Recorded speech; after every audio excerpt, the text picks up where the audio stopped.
Bonjour à tous, aujourd'hui vous allez découvrir la formation et l'évolution du territoire vietnamien. Cette histoire se déroule à travers plus de 25 siècles, du Vang Lang au Dai Nam.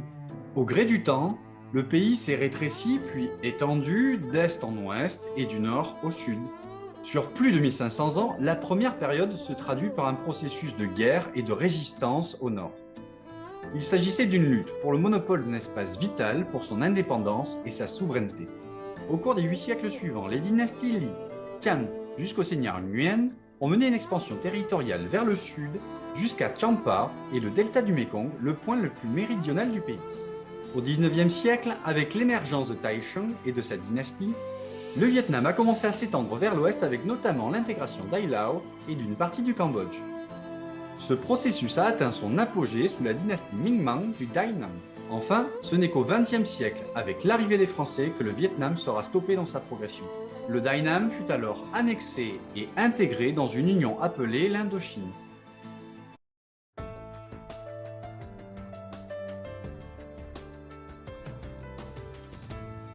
Selon les mythes et les histoires, la période Hong Bang a commencé à partir de 2879 avant Jésus-Christ. Les tribus vietnamiennes contrôlent un vaste territoire allant du sud du fleuve Yangtze, en Chine actuelle, à Thanh Hoa, Vietnam actuel. Elles sont originaires du pays Sic Quy, fondé par le lac Long Quang, ou également connu sous le nom de Bac Vi. En chinois, Bac signifie 100, beaucoup. Les tribus Vit sont nombreuses et nommées Dinh Vit, Lac Vit, Ao Vit, Chim Vit, Ho Vit, Dang Vit, U Vit, Man Vit et Nam Vit. Cet ensemble ne forme toutefois pas un État, une nation. Chaque tribu a une culture et une langue propre. Pendant cette période, les histoires vietnamiennes et chinoises sont entremêlées.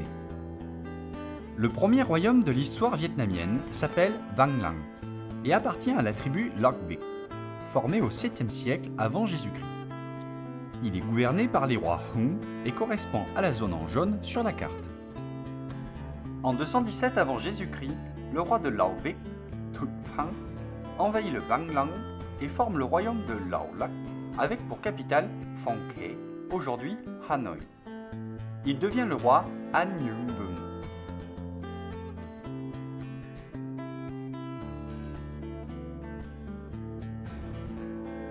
En 207 avant Jésus-Christ, ce roi est vaincu par Thieu Da, chef de Nam Vi. Le territoire de Lao Lac est ensuite annexé. C'est le début d'une période de 1000 ans de domination chinoise. En 111 avant Jésus-Christ, Thieu Da est vaincu par la dynastie Han. Le Nam Vi tombe alors sous leur domination. Pendant cette période, le territoire de Champa, au sud de Lao Lac, fait l'objet de nombreuses attaques menant à une alternance de domination tantôt chinoise, tantôt du peuple autochtone. Le règne de la dynastie Han est rude et conduit à une rébellion des Serchung en 40 après Jésus-Christ pour vaincre les envahisseurs chinois. Le soulèvement est toutefois rapidement réprimé par une offensive de la dynastie Han en 43. Le pays tombe à nouveau et pour la deuxième fois sous domination chinoise.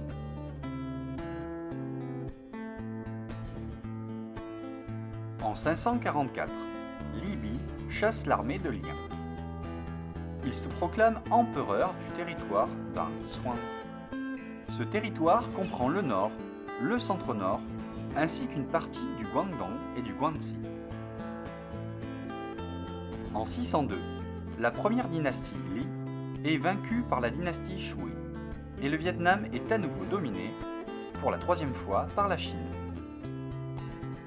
En 905, à l'occasion de l'affaiblissement de la dynastie Tang, un chef local appelé Kok Tu Yu se proclame leader de Dinh Hai Quang, ouvrant une période d'indépendance et d'autonomie. Le territoire comprend 12 régions. Le Vietnam entre officiellement dans l'ère de l'indépendance quand Ngo Nguyen vainc les Han du Sud en 938 et se proclame roi en faisant de Co Loa la capitale. Toutefois, le territoire rétrécit à seulement 8 régions, car 4 sont occupées par la dynastie Han du Sud. Quand Ngo Kun meurt, son beau-frère s'empare du trône sans avoir l'assentiment de ses pairs, donnant naissance à une armée rebelle. Le pays est en proie à une guerre civile. En 966, Din Bolin commence à unifier les rebelles. En 968, il vainc 12 factions rivales et devient l'empereur Din Tin Huang. Il nomme le pays Dai Gorbit. Sous le règne des rois Ngo, Din et de la première dynastie Lê, le territoire reste en grande partie inchangé car les jeunes gouvernements se concentrent sur la résolution des problèmes nationaux et la lutte contre les envahisseurs étrangers. En 1010, la dynastie Li remplace la première dynastie Lê. Les nouveaux empereurs débutent une campagne d'expansion territoriale.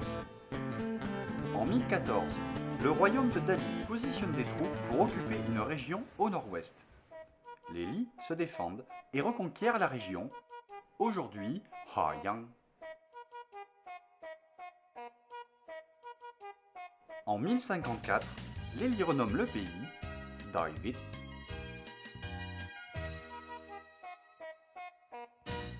En 1069, la dynastie Li lance une offensive sur le Champa et capture vivant le roi Jaya Rudravarman. En échange de sa liberté, il cède une partie de son territoire équivalente aux actuelles provinces Quangbing, Quangtré. En 1225, la dynastie Kan remplace la dynastie Li. En 1306, le roi de Champa, Jaya Shimavarman, cède 2 nouvelles régions pour épouser la princesse Twin Chan. Le royaume de Daivit s'étend alors jusqu'à Hue. En 1400, Ho Hui Yi prend le pouvoir et modifie le nom du royaume en Daemu. En 1402, la dynastie Ho lance une nouvelle offensive contre le royaume de Champa qui cède à nouveau des terres en échange de la paix. Le royaume Ho s'étend à présent jusqu'à la province du Quangnan. En 1470, Champa lève des troupes pour combattre le royaume de Daivit. Le roi Lê riposte et remporte la guerre. Il annexe le nord de cette région comprenant les 3 provinces actuelles de Quangnan, Quangnai, Bindin.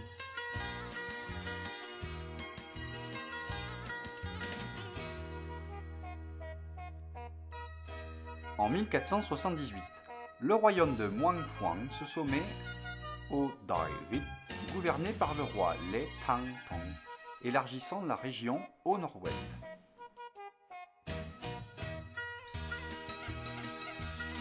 En 1611, tandis que l'armée de Champa continue de harceler la zone frontalière de Hua'an, Muangfuang envoie une armée qui mate rapidement son adversaire. Le roi Pon de Champa doit céder le royaume Hua'an, actuelle province de Fuyin. En 1679, un mandarin Ming ne souhaite pas vivre sous le joug de la dynastie Qing. Il arrive avec 3000 soldats et 50 bateaux dans le sud. Il demande asile au seigneur Nguyen. Ce dernier, imaginant étendre son territoire dans le sud, lui propose de s'installer dans la région de Yaden. C'est la première fois que les Chinois foulent cette terre.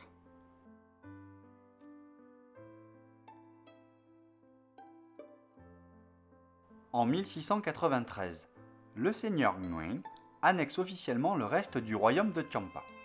Jusqu'en 1832, ce territoire restera réservé aux Cham pour y régner. Mak Ku, un homme d'affaires chinois, conquiert une partie du Cambodge, Ha Tin, actuellement Kinyang. En 1708, il souhaite prêter allégeance au seigneur Nguyen et être nommé gouverneur du territoire conquis.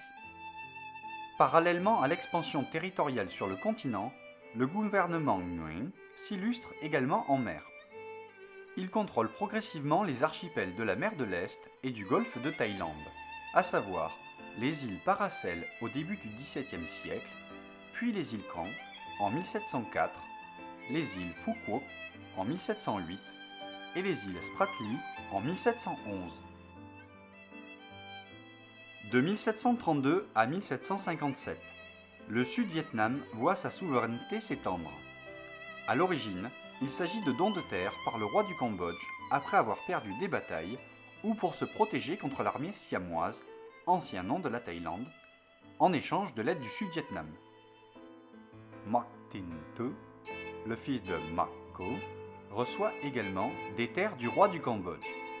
Il les dédie au seigneur Nguyen en signe de reconnaissance de l'asile accordé à son père après avoir fui la Chine.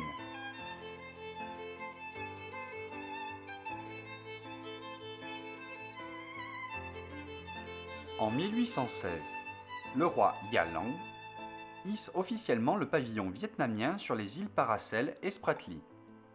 Il y établit sa souveraineté et assigne des régiments au nom de la gestion des deux archipels. L'un de ces régiments avait pour mission, il y a 200 ans environ, d'assurer une voie maritime afin de pouvoir transférer des produits des îles vers le continent plusieurs fois par an.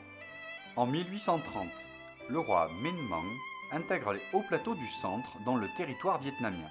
Mais les montagnards jouissent encore d'une autonomie jusqu'en 1898, date à laquelle les Français réorganisent la gestion territoriale. En 1832, la dynastie Nguyen supprime le régime autonome du peuple Champa dans la ville de Tuang Thanh, aujourd'hui Ben Thuan et Ninh Thuan, et fusionne officiellement le territoire au Vietnam. En 1835, le roi Minh Mang annexe le Cambodge. Le territoire vietnamien couvre presque toute la péninsule indo-chinoise. Les Cambodgiens ripostent violemment et tiennent tête à l'armée vietnamienne, éprouvée par les batailles dans cette région. En 1841, le nouveau roi Thu Thi, voyant que la situation au Cambodge est toujours instable, ordonne à son armée de se retirer et de protéger Lan Nhang. En 1887, les Français, au nom du protectorat de Hue, signent le traité franco-Qing, cédant une bande de terre à la dynastie Qing. Dans la même année, la France crée l'Union indo-chinoise et redéfinit des frontières, amputant au Vietnam plusieurs territoires au profit du Laos et du Cambodge. Le Vietnam est divisé en deux moitiés au niveau du 17e parallèle après les accords de Genève. Le nord est communiste, le sud est républicain. Le 30 avril 1975, le territoire du Vietnam est complètement unifié tel que vous le connaissez aujourd'hui. Actuellement, les archipels Paracel et Spratly sont contestés par de nombreux pays de la région en raison de leur grand potentiel de pétrole, de gaz et d'abondantes ressources halieutiques. Les pays qui contestent la souveraineté de toutes les îles de la région sont le Vietnam, la Chine, Taïwan, les Philippines, la Malaisie et Brunei.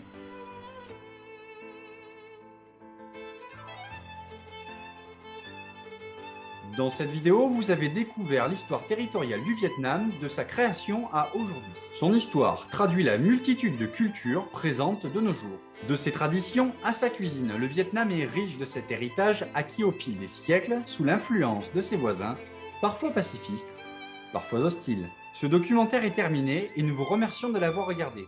Pour ne rater aucune prochaine vidéo, abonnez-vous et activez la cloche des notifications. C'est le meilleur soutien que vous puissiez nous apporter.